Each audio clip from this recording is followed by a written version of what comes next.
Kasi nag-travel kami ako sa 8 countries, sakay kami ng isang luxury ship. Alam niyo yung magandang barko na libre lang.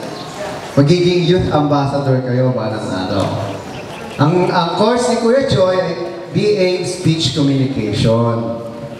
Ayan. Si Kuya Choi ay isang voice artist. Ano yung voice artist? Kami yung mga nagsasabi sa inyo kung anong kakainin nyo, gagawin nyo, susunod nyo, o pupuntahan nyo. Kunwari, pag sinabing toothpaste, ano yung una niyong naiisip? Colgate? Sino nagsabi? Nanay mo? O nakita mo na lang doon sa CR niyo? Ang totoo niya, may nagsabi sa inyo. Ito yung nagsabi. Gusto niyo marinig? Sabi niya, Colgate, #1 brand recommended by dentists.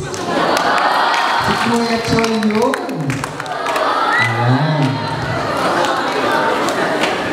At si Kuya Choi ay isang DJ, broadcaster, double R, DZMM, DZRH. Alam niyo ba yan? Yung mga DZRH, kauna-una sa Pilipinas. Yung, alam mo yan?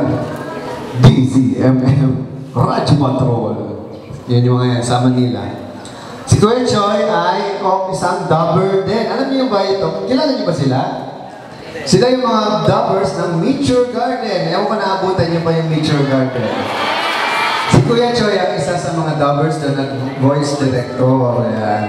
Gusto niyo marinig kung sino ako?